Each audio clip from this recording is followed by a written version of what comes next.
Good evening each and everyone. हम पढ़ रहे हैं 12th standard business studies. Chapter चल रहा है हमारा डायरेक्टिंग के 4 कंपोनेंट्स में से 2 पढ़ चुके हैं अपन। पहला तो हमारे सिलेबस में है ही नहीं, सुपरविजन। सेकंड हमारा मोटिवेशन। थर्ड चल रहा है हमारा लीडरशिप। लास्ट क्लास में मैंने 3 तरीके की लीडरशिप स्टाइल डिस्कस करी थी। एक लीडर होता है जो डोमिनेटिंग नेचर का होता है, उसकी पर्सनैलिटी ऐसी होती है, बॉसीनेस उसमें ज़्यादा होती है। वो एक्सपेक्ट करता है कि जो ऑर्डर मैं दूं सब उसको ओबे करें। वो किसी के साथ डिस्कस नहीं करता, किसी के साथ कंसल्ट नहीं करता, सिर्फ इमीडिएट ऑर्डर्स देता है। वो अपने ऑब्जेक्टिव्स भी किसी को नहीं बताता, वो सिर्फ ऑर्डर देता है और ये एक्सपेक्ट करता है कि आप उसके ऑर्डर मानो। डिस्कशन बिल्कुल भी नहीं होता। अगला होता है उसका जस्ट अपोजिट, ये तो था ऑटोक्रेटिक। अगला है डेमोक्रेटिक। डेमोक्रेटिक मतलब डेमोक्रेसी वर्ड से आता है। ये डेमोक्रेसी मतलब हम लोग मिलजुल के जो रहते हैं, सबके हाथ में इक्वल पावर्स रहती है। तो डेमोक्रेटिक स्टाइल में क्या करता है, लीडर अपने सबॉर्डिनेट्स का बहुत ख्याल रखता है और सारे डिसीजन उनके साथ डिस्कस करके ही लेता है। हर चीज़ में उनसे पूछता है, उनको इक्वल रिस्पेक्ट देता है, फ्यूचर गोल्स डिस्कस करता है, सारी प्रॉब्लम, सारे पर्सपेक्टिव डिस्कस करने के बाद वो सारे लोग मिलकर किसी डिसीजन पे आते हैं, तो उस डिसीजन को इम्प्लीमेंट किया जाता है। ऑटोक्रेटिक और डेमोक्रेटिक। ऑटोक्रेटिक में बोला जाता है आई सेंटर्ड। आई सेंटर्ड मतलब मैं वाला।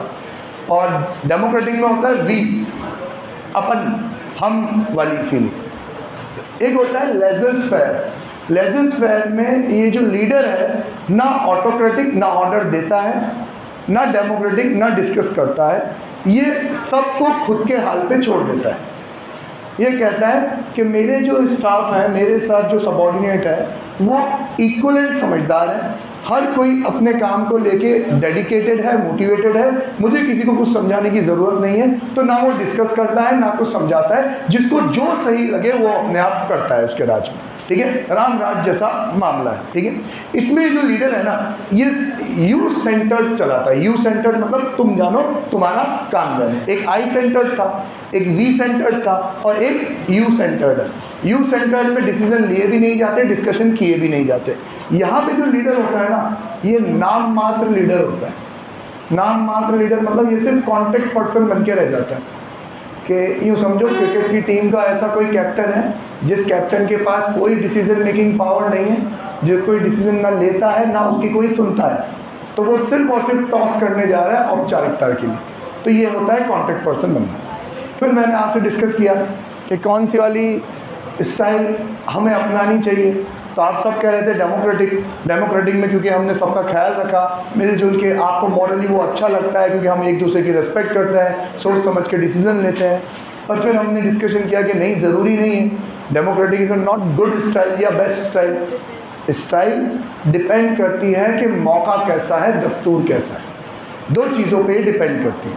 पहला, आपके फॉलोअर्स कैसे हैं, और दूसरा, टाइम कौन सा है। क्या हमारे पास डिस्कशन करने जितना टाइम है? अगर है तो डेमोक्रेटिक। सर डिस्कशन करने जितना टाइम नहीं है, फास्ट फॉरवर्ड डिसीजन लेना है, तो ऑटोक्रेटिक, क्योंकि डिसीजन मेकिंग में टाइम जाएगा। अब सर डिसीजन लेने की ज़रूरत ही नहीं है, डे टू डे वर्क है, सबको अपना काम आता है, तो फिर कौन सा लेजर्स फेयर, सबको अपना काम आता है, रोज़ कर ही रहे हैं तो करने दो, काय को इंटरफेयर करना। देन फिर डिपेंड करता है फॉलोअर्स पे कि आपके फॉलोअर्स, आपके सबॉर्डिनेट कैसे हैं। आपके सबॉर्डिनेट बहुत यंग है या यूँ कहें इनएक्सपीरियंस्ड है, उनके पास इतना एक्सपीरियंस ही नहीं है कि आप उनके साथ कुछ डिस्कस करो या आप उनसे साथ कोई सलाह मशवरा कर सको। तो आपको कौन सी स्टाइल अपनानी चाहिए? ऑटोक्रेटिक। अगर आपके जो सबॉर्डिनेट्स हैं वो इक्वली स्किल्ड है, सलाह मशवरा देने लायक हैं, क्या हो रहा है कि अगर वो इक्वली स्किल्ड है, एक्सपीरियंस है, सलाह मशवरा देने लायक है, तो फिर कौन सा? डेमोक्रेटिक। और अगर आपके जो सबॉर्डिनेट्स हैं वो आपसे भी ज़्यादा एक्सपीरियंस्ड है, आपसे भी ज़्यादा स्किल्ड है, तो फिर कौन सा होना चाहिए? Laissez faire.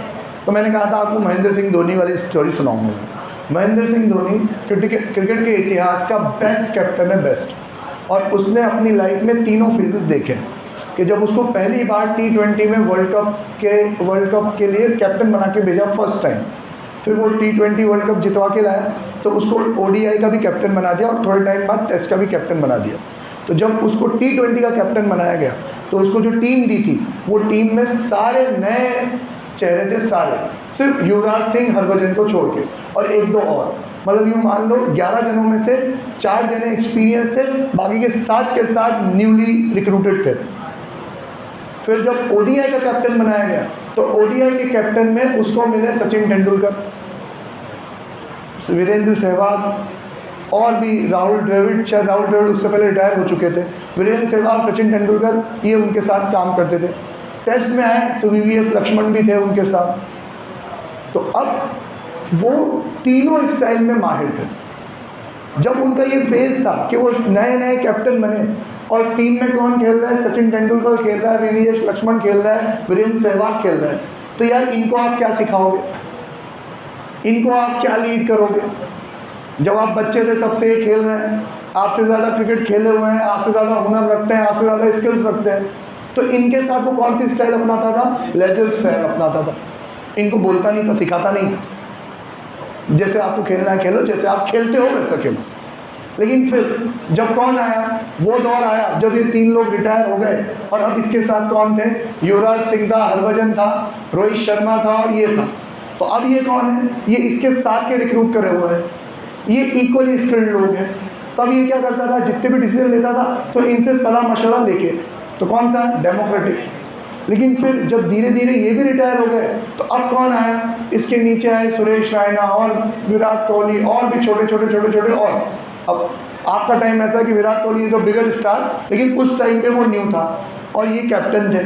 तो उस टाइम पे फिर ये क्या करते थे कि अब इनसे हर चीज़ की सलाह मशवरा लेने की ज़रूरत नहीं है, तो फिर वो कौन सी अपनाते थे? ऑटोक्रेटिक अपनाते थे। और इवन एक टाइम ऐसा आया जब उन्होंने लेजर फेयर के प्लेयर के साथ भी ऑटोक्रेटिक वाली स्टाइल अपनाई। वर्ल्ड कप चल रहा था 2011 का और सचिन बहुत कम रन्स में आउट हो रहे थे। आइदर वर्ल्ड कप था, कोई सी दूसरी सीरीज थी, बहुत कम रन पे इनके इनिशियल जो 2-3 विकेट थे बार बार गिर जा रहे थे, बार बार हर मैच में, और सचिन बहुत सारी बॉल लेके भी नहीं खेल पा रहा था। वीरेंद्र सहवाग की स्टाइल थी, वो आते ही धुआंधार बल्लेबाजी करता है, जल्दी आउट हो जाता है, तो उसकी अखड़ती नहीं है टीम को। सचिन बहुत सारी बॉल लेके कम रन बना के बहुत टाइम लेके आउट हो रहे थे। तो जनरली किसी ने भी सचिन के बारे में कभी कोई नेगेटिव कमेंट बोला नहीं था। पहली बार ही हुआ जो महेंद्र सिंह धोनी ने प्रेजेंटेशन सेरेमनी में बोला कि अगर पाजी रन बनाते, सचिन को पाजी बोलते थे, अगर पाजी रन बनाते तो शायद आज हम हारते नहीं। और इस चीज़ को लेके बहुत क्रिटिसिज्म भी हुआ कि हाउ डेयर ही, धोनी कैसे बोल सकता है सचिन के बारे में, सचिन उससे ज़्यादा डिसिप्लिन्ड है, हाईली मोटिवेटेड है, ज़्यादा एक्सपीरियंस है, हर चीज़ में सचिन का ग्राफ क्या है? ज़्यादा है। बोल कैसे सकते हैं पब्लिक में, ओपन सेरेमनी में कैसे बोल सकते हैं? फिर भी उसने बोल्डली बोला। अगले मैच में लगातार सचिन ने 2 सेंचुरी मारी, 2 अगले मैचेस में बैक टू बैक सचिन ने सेंचुरी मारी, और उसके बाद भी बाकी के मैचेस में भी 96-97 पे वो आउट हुआ। तो ये क्या हुआ कि जिसके साथ वो अभी तक लेजर फेयर अपना रहा था ना, उसमें भी उसको ज़रूरत महसूस हुई कि यार अब वो पोजीशन नहीं है, अब बोलना पड़ेगा, अब लीड करना पड़ेगा, तो फिर वो किस पे आ गया? ऑटोक्रेटिक पे आ गया। तो यही एक अच्छे लीडर की निशानी होती है कि वो सिचुएशन को समझ के अपने आप को ढाले। कोई भी एक स्टाइल अच्छी नहीं है। अक्सर क्या कहा जाता है कि लोग भाग स्टाइल अपनी पर्सनैलिटी के बेसिस पे परसीव कर लेते हैं। किसी का नेचर ही होता है डोमिनेटिंग, जैसे मैंने कहा था कि मेरा नेचर है डोमिनेटिंग, मैं थोड़ा ऊंचा बोलता हूँ, दबा के बोलता हूँ, मैं चाहता हूँ कि मेरी बात मानी जाए। मेरी एक बार काउंसलिंग हुई थी, तो उस काउंसलिंग सेशन में वो जो काउंसलर था मेरी बहुत तारीफ हो रहा, और आप में ये है वो है, पता नहीं क्यों, वो सही बोल रहा था, वो सारी हर चीज़ उसने मेरी सारी क्वालिटी गिना दी। मैंने कहा सर ये क्वालिटी नहीं चाहिए मेरे को, आप मेरी कमियाँ बताओ, डीमेरिट्स बताओ। और उसने फिर मेरी कमियाँ गिनाना चालू कर दी। मेरी तो आंखों में आंसू आ गए कि मैं तो अपने आप को परमात्मा समझता था, मैं तो क्या निकला। और उसमें सबसे बड़ी मेरी कमी क्या बताई? ये कि आप डोमिनेटिंग नेचर के हो, आप ये पसंद करते हो कि सब आपकी बात माने, और जब कोई आपकी बात नहीं मानता तो आप बुरा मान जाते हो। और उसने मेरे को लीडरशिप में टीम लीडरशिप में ही समझाया कि आप जब लीड करते हो तब आप क्या करते हो, आप अज्यूम करते हो कि सब आपकी बात माने, और फिर जब आपकी बात नहीं मानी जाती, किसी और के डिसीजन में ज़्यादा वोट आ जाते हैं, तब आप उसके डिसीजन में इतना इक्वली इम्पैक्ट नहीं देते हो, उतना साथ नहीं देते हो। ये आपकी सबसे बड़ी कमी है, और मैंने माना भी सीखी, बिल्कुल सही बात। और फिर अब मैं रेगुलर प्रैक्टिस करता हूँ कि ऐसा ना हो कभी। तो यार हर लीडर अपनी पर्सनैलिटी के अकॉर्डिंगली अपनी स्टाइल को परसीव कर लेता है, बट ग्रेट लीडर वही होता है जो तीनों स्टाइल पे प्रैक्टिस करे और टाइम टू टाइम समझे कि कौन सा मौका कौन सी स्टाइल अपनाने का है और सही मौके पे सही स्टाइल का यूज़ करें। ठीक है, तो चलो अब कंटेंट रीड करते हैं। मैं पहले दिन से बोल रहा हूँ कि जब भी लीडरशिप की बात आए तो एक वर्ड आपके माइंड में आ जाना चाहिए, वो होता है influence. Leadership is an art और प्रोसेस ऑफ इन्फ्लुएंसिंग पीपल। आप कला कह दो या स्टेप बाय स्टेप प्रोसीजर कह दो, प्रोसेस कह लो, किस चीज़ का, क्या आपको क्या करना है, इन्फ्लुएंस करना है। सर क्या इन्फ्लुएंस करना है? इम्पैक्ट करना है, इन्फ्लुएंस करना है, किस चीज़ के लिए? ताकि वो खुद से और मेहनत करे। मोटिवेट करने की ज़रूरत ना हो, आपकी पर्सनैलिटी इतनी प्रभावशाली हो कि आपने अगर किसी को कहा तो वो काम कर ले। ठीक है, so they will strive willingly and enthusiastically towards the achievement of group goals. ये तो सब में ही आता है, हमारा तो बिजनेस स्टडीज में हम पढ़ी क्या रहे हैं, ताकि हमारे ग्रुप गोल्स क्या हो जाए, अचीव हो जाए। तो लीडरशिप क्या है? सर आपकी ऐसी पर्सनालिटी या आपकी वो क्वालिटी जो लोगों को इन्फ्लुएंस करती है कि वो आपकी बात माने और इच्छा से इनिशिएटिव लेते हुए काम करें। Leadership is a process of influencing the behavior of people by making them strive voluntarily towards achievement of organized goal। सारी चीज़ें वही के वही, ऊपर वाली line. Leadership indicates the ability of an individual। ये आपकी वो एबिलिटी है जिसमें आप इंटरपर्सनल रिलेशंस मेंटेन करते हो। अब ये इंटरपर्सनल रिलेशंस मेंटेन करना, ये मैं बहुत छोटे से एग्जाम्पल समझाता हूँ। हम लोग, मैं और मेरे साथ एक सीनियर थे, हम लोग पानी पूरी के ठेले पे पानी पूरी खा रहे थे। ठीक है, पीछे बेंच पे बैठे थे, मतलब ठेला बाहर था, गार्डन में हम बैठे थे। ठीक है, अब प्लेट खत्म हो गई, मैंने कहा सर मैं रख के आ जाता हूँ। मैंने कहा रुक। और उन्होंने किसी ऐसे पर्सन को बुलाया जो वहाँ गार्डन में घूम रहा था, जिसको हम बस हाय हेलो वाला जितना जानते थे, मतलब कोई वो ऑफिशियल एनवायरनमेंट, फॉर्मल एनवायरनमेंट नहीं था, कोई ऑफिस का कोई रिलेशनशिप नहीं था, मींस कोई जूनियर सबॉर्डिनेट वाला रिश्ता नहीं था। आप ये मान लो मोहल्ले की जान पहचान जैसा टाइप। उसने किसी ऐसे पर्सन को बुलाया, उनको बोला प्लीज़ यार आप ये प्लेट रख दोगे क्या? तो उन्होंने कहा क्यों नहीं। वो गया और रख के आ गया, मतलब वो गार्डन से बाहर गया और ठेले वाले को प्लेट दे के आया। मैंने कहा यार ये गजब करा आपने यार, ये तो आप किसी को पैसे दे के कराओ तो भी नहीं करे कोई अनजान आदमी आपके लिए काम, और आपने इससे करवा लिया। तो मैंने कहा यही तो कला है। तो अब मुझे रियलाइज़ होता है यही वो एबिलिटी है जिसमें आप लोगों को इन्फ्लुएंस कर देते हो कि वो आपकी वो बात मान ले जो किसी की ना मानते हो। तो ये लीडरशिप होती है कि आपके पास वो एबिलिटी है कि आप एक ऐसा इंटरपर्सनल रिलेशंस मेंटेन करके चलते हो कि आपके सबऑर्डिनेट आपकी बात को नकार ही नहीं सकते। और मैनेजर में ये क्वालिटी होना बहुत ज़रूरी है, क्योंकि मैनेजर को काम ही तो करवाना है अपने सबऑर्डिनेट से। तो ये लीडरशिप क्वालिटी होनी ज़रूरी है जिससे उसकी बात को कोई मना ना कर सके। Interpersonal relation with followers and motivate them to contribute for achieving the organisation objective. ये तो वही वाली बात है। ठीक है, तो क्या है सर ये एक ऐसा प्रोसेस है जिसमें हम पीपल को इन्फ्लुएंस करते हैं, जिसमें वो विलिंगली एंड एंथुसियास्टिकली क्या करते हैं, कंट्रीब्यूट करते हैं। हम ऐसा एक इंटरपर्सनल रिलेशन मेंटेन करते हैं जिससे वो मोटिवेट हो जाते हैं।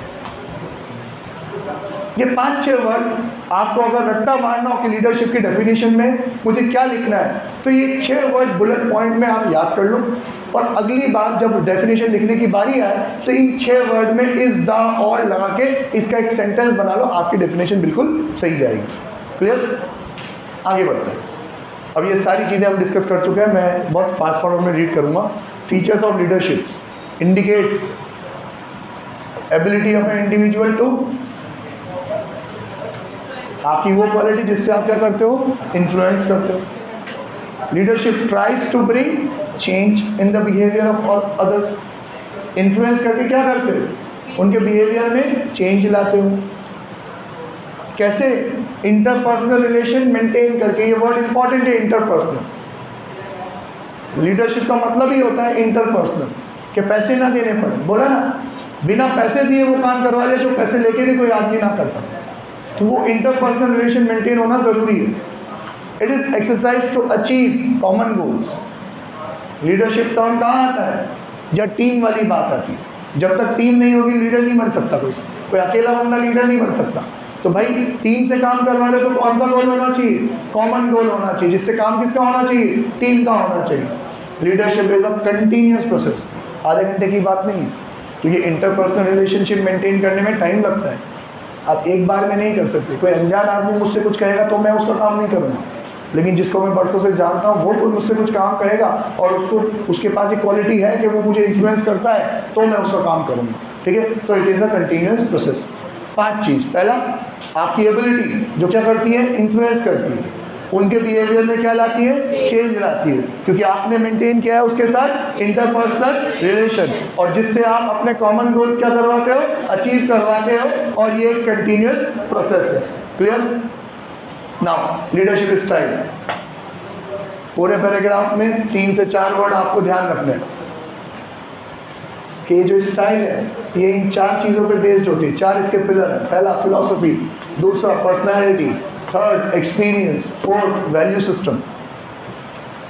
ऑटोक्रेटिक हो कि डेमोक्रेटिक हो डिपेंड करता है किस पे? आपकी फिलॉसफी पे, कैसी सोच है आपकी, आपकी पर्सनैलिटी पे, कैसा एटीट्यूड है आपका, आपके एक्सपीरियंस पे, कैसी अपब्रिंगिंग है आपकी, है ना। देन फोर्थ वैल्यू सिस्टम, उसूल कैसे हैं आपके।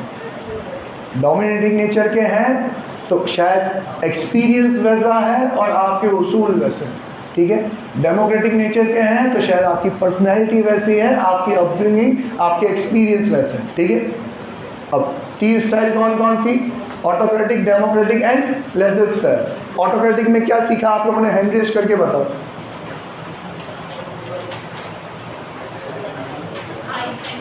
हैंड रेज करके बोलो क्या जो भी अब आपको ऑटोक्रेटिक के लिए याद आ रहा हो। बोल बेटो बेटो। आई सेंटर्ड बोल दिया उसने, और मैंने बोल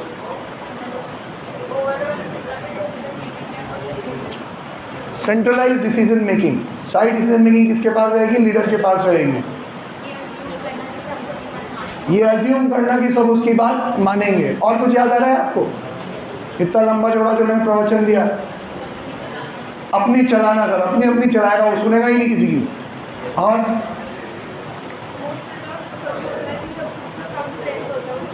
सर ये स्टाइल तब यूज़ करी जाती है जब आपके जो फॉलोअर्स हैं वो एक्सपीरियंस ना हो, स्किल्ड ना हो। फिर मैंने एक बात आपको बोली कि ये आई सेंटर्ड होता है और इसमें फ्यूचर के गोल्स नहीं बताए जाते, इमीडिएट ऑर्डर्स ही दिए जाते हैं सर। और कुछ याद आ रहा है आपको ऑटोक्रेटिक में? ऑटोक्रेटिक इमरजेंसी के टाइम पे यूज़ करना होता है। जब आपके पास डिस्कशन का टाइम हो तब डेमोक्रेटिक ही यूज़ किया जाए, लेकिन जब इमरजेंसी हो, टाइम कम है, तो ऑटोक्रेटिक। क्विक डिसीजन मेकिंग के लिए पढ़ के बोल रहा है, क्विक डिसीजन मेकिंग के लिए ऑटोक्रेटिक। तो ये लो भाई, autocratic leader gives orders and insist they are obeyed. भाई साहब ऑर्डर देते हैं और प्रभाव डालते हैं कि भाई ये ऑर्डर माने ही माने जाए। अगला, he determine the policy for the group without consulting them. पूरी ग्रुप की पॉलिसी खुद ही बना देगा, किसी से कोई कंसल्ट नहीं करेगा। He does not give information about future, simply tells the group what immediate steps must be taken. Future goals के बारे में फ्यूचर इंफॉर्मेशन कोई प्रोवाइड नहीं करेगा, सिर्फ इमीडिएट स्टेप्स बताएगा कि अभी ये करना है। Decision making power is centralised. He does not give subordinate any freedom to influence his decision. किसी को बोलने ही नहीं देगा। सर अगर हम ऐसा करेंगे तो तू मुझसे ज़्यादा जानता है क्या? तू तेरा काम कर, जितना बोल रहा उतना कर बस। तो ये उसका स्टेटमेंट है। वो किसी को ये फ्रीडम नहीं देता कि उसके डिसीजन को क्या कर सके, इन्फ्लुएंस कर सके। It is like bossing people around और कॉल्ड बॉस सेंटर्ड लीडरशिप। अब सर कब करें जाए? एडवांटेजेस क्या है? क्विक डिसीजन मेकिंग, फटाफट डिसीजन आपको लेना हो तो डिस्कशन करने का टाइम नहीं है। Next, effective in emergency. कब अच्छी आई है? क्योंकि जब क्विक डिसीजन मेकिंग चाहिए हो, किस टाइम पे? इमरजेंसी पे। Because the leader need not consult his और subordinate while taking policy decision. Effective in emergency, this leadership style is effective in getting high productivity when great speed is required. Disadvantages sir, अगर आप बॉसिनेस चलाओगे, order ही order दिए जाओगे, तो आपके subordinate आपको like करेंगे क्या? फ्रस्ट्रेट हो जाएंगे और मौका ढूंढेंगे आपके पीछे आपके गाड़ी का टायर पंचर करने का, है ना? वो उनका मोरल डाउन हो जाएगा, मन मार के काम करने लगेंगे, मोटिवेशन बिल्कुल भी नहीं रहेगा उनका। Frustration, low moral and conflict may develop easily among subordinates. Subordinates tend to dislike the leader as there is no scope for initiative and self-development. No scope for initiative and self-development. कोई initiative नहीं ले सकते और self development कुछ भी नहीं होगा, जो वो सिखाएंगे बस वही सीखेगा ये। Potential of subordinates and that creative ideas are not utilised. उनके क्रिएटिव आइडियाज की सुना ही नहीं जाता तो यूटिलाइज कहाँ से किया जाएगा? ठीक। ऑन अ कॉन्ट्रेरी, अब ये जो हमारा ऑटोक्रेटिक है उसका अपोजिट है बिल्कुल ही democratic. When should autocratic style be applied? Rare occasion when there is a little time for group decision making. Use नहीं करना चाहिए इसको, हमेशा कम से कम। जब नहीं है आपके पास डिस्कस करने का, तब आप लीडर हो, आपकी पोजीशन का आपको यूज़ करना चाहिए। लीडर हो तो किसी रीज़न से ही लीडर बनाया गया है, आपको खुद के डिसीजन लेने चाहिए। वो लीडर भी अच्छा नहीं माना जाता जो हर चीज़ पूछ के करे, क्योंकि उसमें फिर उसकी लीडरशिप क्वालिटी कोई दिखती ही नहीं। आप हर काम डिस्कस करके इसलिए कर रहे हो क्योंकि आप अपने सबऑर्डिनेट को रिस्पेक्ट करते हो और वो इक्वली स्किल्ड है। अब मैं आपको अगर मेरा बताऊं तो मैं एक अच्छे खासे ग्रुप का एक टॉप पोजीशन पे मैं होल्ड करता हूं। हमारा एक सोशल ग्रुप है जिसमें 100 से ज़्यादा मेंबर्स हैं और उसमें मैं 1, 2, 3 वाली पोजीशन पे हूँ। अब हमें अक्सर ये प्रॉब्लम फेस करते हैं कि जब हम किसी चीज़ को डिस्कस करते हैं और जितने भी मेरे फ्रेंड्स उस ग्रुप में हैं जो मेरे बराबरी के हैं और उन्होंने कोई सजेशन दिया है और जो मुझे पसंद नहीं आ रहा, तो अब मैं उनको सीधे ना नहीं कह सकता। हमें बहुत टाइम लगता है ये कन्विंस करने में कि आपके वाले डिसीजन में ये प्रॉब्लम है। समझे आप? डिस्कशन का एक बहुत बड़ा डीमेरिट है, क्योंकि जब डिस्कशन होगा और मान लो अभी शुभ क्या डिसीजन देगा, तो पेंसिल से बेंच घिस रहा है अभी, मान लेते हैं, फिर भी शुभ का कोई, मैं कहता हूं कि इस स्पेसिफिक रोल के लिए X और Y पर्सन में से मुझे किसी को चुनना है। अब मेरा वोट है Y पर्सन को, शुभ कह रहा है X को लेकर, और शुभ मेरे इक्वली स्किल्ड है, मेरा बराबरी का है, मेरा फ्रेंड है। अब मुझे उसको बहुत कन्विंस करना पड़ेगा कि नहीं, X is not the right person, Y is the right person, और अगर मैं इसको कन्विंस नहीं कर पाया ना तो मेरे डिसीजन में कभी ये फेवर करेगा ही नहीं, कभी ये साथ देगा ही नहीं, और वो जो पूरा प्रोजेक्ट है उस पूरे प्रोजेक्ट में इसका कंट्रीब्यूशन ज़ीरो हो जाएगा। तो डेमोक्रेटिक में ये बहुत बड़ी प्रॉब्लम होती है कि अब आपके जो फॉलोअर्स हैं, आपके जो सबऑर्डिनेट हैं, वो यूज्ड टू हो गए डिस्कशन के। अब आप बिना डिस्कशन किए या उनके अगेंस्ट में कोई डिसीजन ले लोगे तो फिर वो वापस से आपको क्या करने लग जाएंगे? डिसलाइक करने लग जाएंगे। Democratic leader gives order only after consulting the group, work out policy with acceptance of the group. He never asks people to do things without working out the long term plan which they are working. सारी चीज़ हमेशा पहले क्या करेगा? Consult करेगा, सब जो बात accept करेंगे उसी को वो डिसीजन लेगा, और कभी भी लॉन्ग टर्म प्लान को बनाए बिना ये डिसीजन लेगा ही नहीं। पहले पूरी प्लान समझाएगा, पूरे फ्यूचर इंफॉर्मेशन प्रोवाइड करेगा और फिर सबके साथ डिस्कस करके डिसीजन लेगा।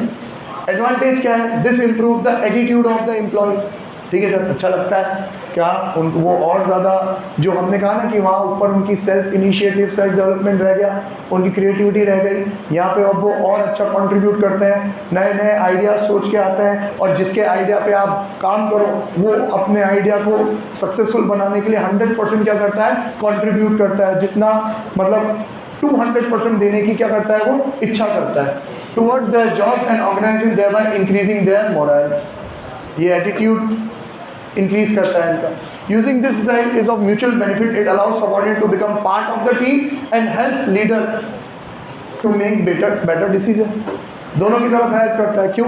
एक तो वो अपने आप को पार्ट ऑफ द टीम समझता है, उसके डिसीजन पे हम काम करें तो अच्छे से काम करेगा, प्लस लीडर का जो बर्डन होता है वो बहुत ज़्यादा तक क्या होता है, रिलीज हो जाता है। जो डिसीजन होता है वो सबके साथ मिलके अच्छा डिसीजन लिया जाता है। जैसे हम लोग एक इंस्टीट्यूट के मैनेजमेंट कमेटी का हिस्सा थे, तो उसमें 7 लोग थे उस मेंबर में। हम उसकी काउंसलिंग करने किसी और सिटी में गए, तो उस सिटी के एक बहुत रेप्यूटेड पर्सन ने हमें ये बात कही, मुझे उसके शब्द एग्जैक्टली याद है। उसने मुझे कहा कि आप जो 7 जने हो ना, ये 7 से आपकी टीम 17 की कर लो, 10 जने और लाओ आप, और वो 10 जने आप अलग अलग सिटीज़ से लाओ, ताकि आपको आपके इंस्टीट्यूट को एक्सपेंड करने में हेल्प मिले, आपको हर सिटी का एक्सपीरियंस मिले। और फिर लास्ट में उसने यूँ कहा कि देखो, जो एक दिमाग सोच सकता है उससे कहीं बेटर 10 दिमाग मिलके सोच सकते हैं। तो जो आप अकेले ऑटोक्रेटिक में डिसीजन लेते हो, डेमोक्रेटिक में ऑब्वियसली उससे अच्छा ही डिसीजन आएगा, क्योंकि जितना आप अकेले नहीं सोच सकते वो 10 जने मिलके सोच सकते हैं। जब डिस्कशन होगी तो एक पॉइंट से दूसरा पॉइंट, दूसरे पॉइंट से तीसरा पॉइंट कनेक्शन में निकलेगा, तो डिस्कशन हमारा बेटर होगा, जिससे हमारा बेटर आएगा। लेकिन सर वो टाइम ही तो नहीं है हमारे पास। It is a time consuming and may result in delay in decision making. Means एक बार तो मुझे अच्छे से याद है, जो मैं कह रहा था X पर्सन और Y पर्सन वाले, इस डिसीजन में हमें 3 दिन लगे। 3 दिन सिर्फ ये चूज़ करना था कि ये जो पोजीशन है ये X को दी जाए कि Y को दी जाए। 3 दिन लगे और हर दिन 4-4 घंटे की मीटिंग हुई। मतलब मेरा गला सूख जाता था उसको कन्विंस करते करते, उसको मना कराते कराते। मैं खुद इरिटेट हो जाता, फ्रस्ट्रेट हो जाता था, यार कितना मुश्किल है किसी एक पर्सन को समझाना। और एट द एंड हमें यूँ लगने लगा कि ये मीटिंग इस पोजीशन को डिस्ट्रीब्यूट करने की नहीं हो रही, ये मीटिंग हो रही है किसी एक पर्सन को कन्विंस करने की बस।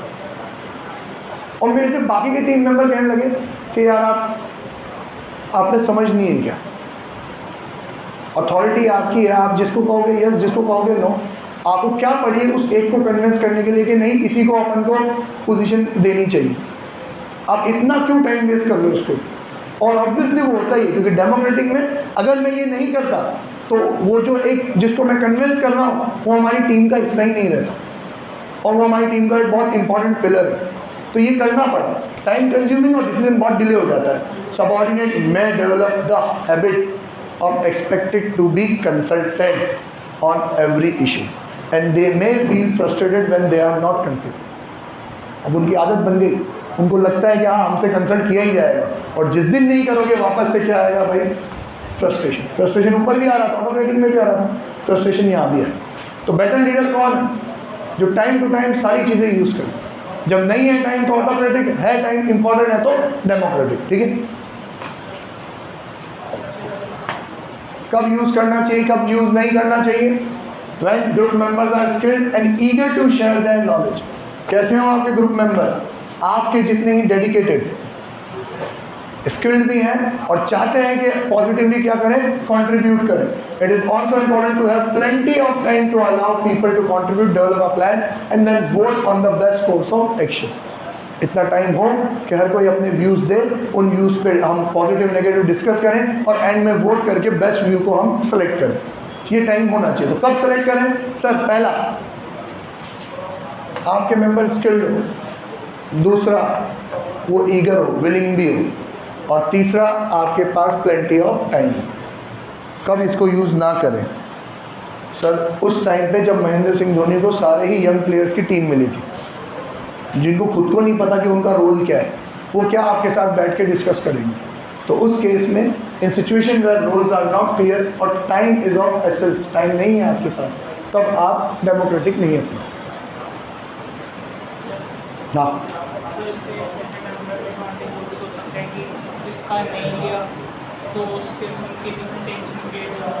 सही है, जिसका डिसीजन आपने नहीं माना उसके बीच में टेंशन क्रिएट होगा, लेकिन उसका एक रीज़न है कि अगर आप डिस्कशन करते हो, हेल्दी डिस्कशन करते हो, तो वापस वो उसको कन्विंस करना पड़ेगा। कन्विंस नहीं करोगे तो टेंशन ऑब्वियसली क्रिएट होगा।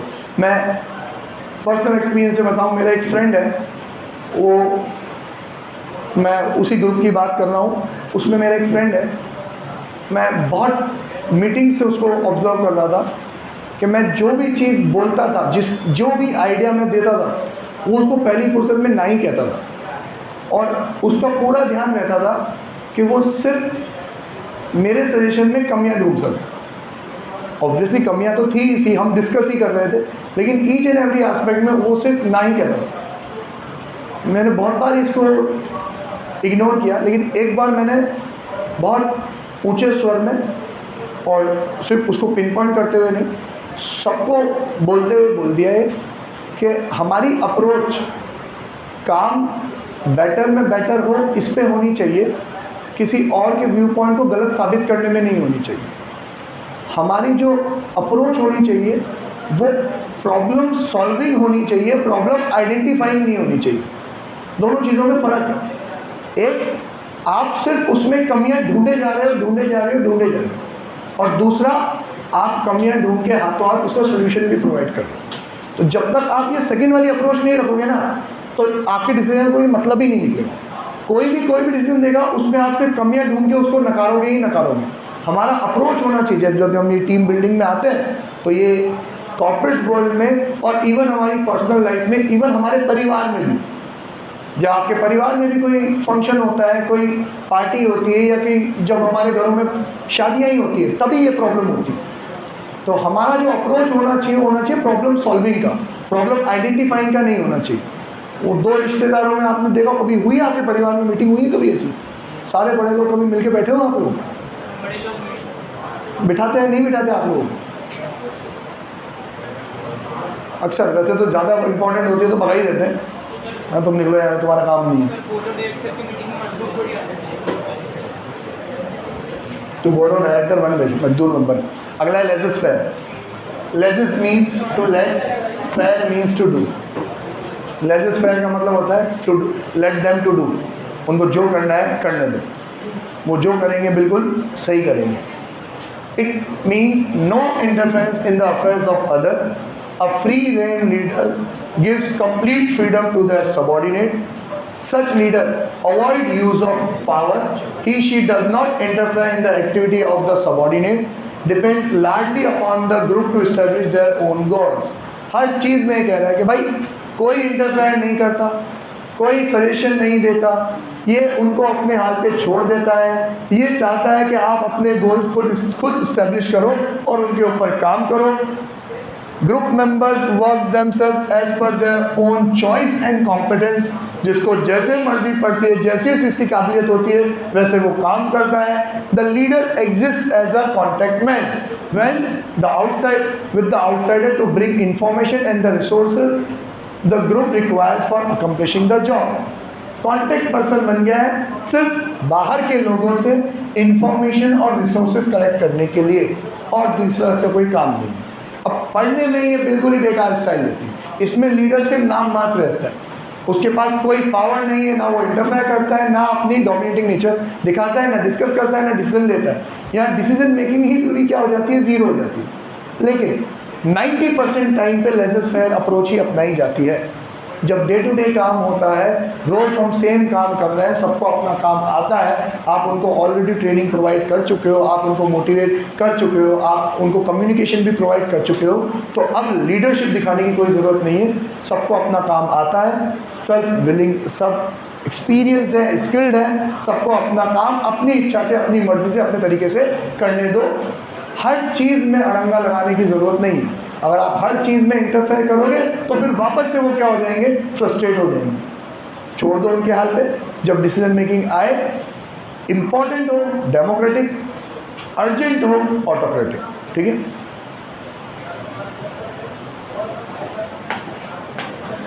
It is called subordinate centred leadership. Advantages and disadvantage, when should this style be used.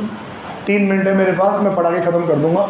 सारी चीज़ें ऑलरेडी अंडरलाइन हो रखी है, सिर्फ जितना अंडरलाइन है उतना ही याद रखना है, उतना ही समझना है। एडवांटेज क्या है, जॉब सेटिस्फेक्शन एंड मोरल, दोनों चीज़ें इंक्रीज़ हो जाएगी। आप कोई टांग नहीं अड़ा, कोई टोकने वाला नहीं है, आप अपनी मर्ज़ी से काम कर रहे हो। There will be maximum scope of development, खुद काम करोगे, खुद काम सीखोगे। Full utilisation of the potential of subordinate, खुद काम कर रहे हो, खुद से कर रहे हो, उसको फ्रीडम दे रहे हो, तो वो अपना 100% देगा और आप उसकी पोटेंशियल का क्या कर रहे हो, यूज़ कर रहे हो। Disadvantage, do not get the guidance support. Sir नए लोग हैं तो फिर वो क्या खुद से सीखेंगे, उनको तो काम आता ही नहीं, तो उनको जो गाइडेंस सपोर्ट चाहिए वो उनको नहीं मिलेगा। Subordinate may work for cross purpose. वो आपने क्रिकेट का ही एग्जांपल ले तो आपने देखा होता है ना कि कभी कभी प्लेयर्स खुद की सेंचुरी कंप्लीट करने के लिए कितना धीरे खेल लेता है कि हम मैच ही हार जाते हैं। अक्सर ये होता है कि वो सेंचुरी कंप्लीट करने के लिए सिंगल सिंगल सिंगल सिंगल लेके मैच को इतना आगे पहुंचा देता है, सेंचुरी कंप्लीट होने के बाद जब वो मारने की कोशिश करता है आउट हो जाता है और टीम जीत ही नहीं पाती। उसकी सेंचुरी के चक्कर में टीम और अपने टारगेट से क्या हो जाती है, पीछे हो जाती है, क्योंकि आपने अब डेमोक्रेटिक ऑटोक्रेटिक स्टाइल अपना ही नहीं, आपने उसको अपने हाल पे छोड़ दिया, तो वो क्रॉस पर्पस के लिए क्या करने लग गया, काम करने लग गया। When should this style be applied? Sir कब अप्लाई करें? पहला, हाईली स्किल्ड। आपके लीडर्स कैसे हैं? हाईली स्किल्ड है, एक्सपीरियंस है, एजुकेटेड है एंड ट्रस्टवर्दी है। अभी जैसे हमारा एक इवेंट चल रहा है कहीं पे, मैं अभी 3-4 दिन नहीं था, मैं वहीं पे था, तो मैं और मेरा एक फ्रेंड, हम 2 लोग एक ग्रुप लीड करते हैं। पहले 4 दिनों में वो था, अब जब तक वो था तो मैं यहाँ काम कर रहा था। उसने कहा मेरे को अब कोटा आना है, मेरे को काम है, मेरा बिज़नेस का लॉस हो रहा है। मैं ठीक है मैं आ जाता हूँ। मैं गया तो वो यहाँ आ गया, ठीक है। अब इंचार्ज वही था, पूरी चीज़ का इंचार्ज वही था, वो यहाँ आया तो मैं चला गया। अब आप लोगों की क्लासेस जा रही थी, बहुत ज़्यादा नुकसान हो रहा था आप लोगों का, आप बहुत मिस कर रहे थे मेरे को, इवन मैं आपको। तो मैं भी कौन सा हाँ कर रहा हूँ, ठीक है। तो फिर मैंने 2-3 ऐसे पर्सन को बुलाया जिनमें ये सारी क्वालिटीज़ थी, और सबसे ज़्यादा हम उनके ऊपर क्या करते थे, बहुत ज़्यादा ट्रस्ट करते थे। तो हमने उन 2-3 पर्सन को वहाँ भेजा, और आज मैं भी यहाँ हूँ और मेरा वो फ्रेंड जो इंचार्ज है वो भी यहाँ पर, और वो पूरी एक्टिविटी उनके भरोसे उनके ऊपर चल रही है। शाम को मेरे पास एक कॉल आया और उन्होंने मुझे यही कहा कि जब तक आप दोनों हो हमें टेंशन लेने वाली बात नहीं थी, क्योंकि हम आप पे पूरा ट्रस्ट करते थे और हमने आपको आपके भरोसे छोड़ दिया था। सेम ट्रस्ट आप भी उन लोगों पे करते हुए जिनको आप छोड़ के आए। मैं कहा यस, जैसा मैं हूँ वैसे वो लोग हैं, मेरे को उन पर पूरा ट्रस्ट है। आप जैसे हमसे फॉलोअप नहीं करते थे क्या काम किया क्या नहीं किया, आप उनसे भी मत करना, अच्छा ही काम करके देंगे। मैंने कहा ठीक है। तो लेसेस फेयर कब किया जाता है, जब ट्रस्ट हो। बिना ट्रस्ट के ये चीज़ पॉसिबल नहीं। Followers have pride in their work. जो लोग काम कर रहे हैं वो अपने काम में प्राइड फील करते हैं, गौरव फील करते हैं, तभी वो ये काम करते हैं, तभी आप उनको लेसेस फेयर में छोड़ सकते हैं। They try to do it successfully on their own. अब इस चीज़ में लेसेस फेयर में, क्योंकि अब आपने उनको खुला छोड़ दिया है, तो अब आप और वो इक्वल हो, और कहीं ना कहीं वो आपसे सीनियर सुपीरियर है, क्योंकि इक्वल हो तो डेमोक्रेटिक अपना सकते हो, लेकिन लेसेस फेयर है। तो अब जब आप डेमोक्रेटिक अपनाने भी जाओगे, ऑटोक्रेटिक अपनाने भी जाओगे, तो वो लेस इंटरेस्ट शो करेंगे, क्योंकि वो उनको ये लगेगा कि ये आज का आया हुआ लड़का हमें सिखा रहा है। तब आपको पता है क्या यूज़ करना चाहिए, आउटसाइड एक्सपर्ट्स को यूज़ करना चाहिए उनको काउंसिल करने के लिए। Outside experts such as staff specialist और कंसल्टेंट्स आर बीइंग यूज्ड। फिर उनकी गाइडेंस के लिए आपको बाहर से एक्सपर्ट बुलाना चाहिए। कब नहीं करना चाहिए, followers feel insecure and unavailability at the unavailability of the leader. कि आपके ये इतने एक्सपीरियंस है कि अगर आप नहीं रहोगे तो इनको इनसिक्योरिटी हो जाएगी कि अब हम काम कैसे पूरा करेंगे। एग्जाम्पल, किसी टीम में ऐसी हालत होती है कि विराट कोहली आउट हो जाता है, रोहित शर्मा आउट हो जाता है, तो पता पड़ता है कि अब यार ये टीम जीतेगी कैसे।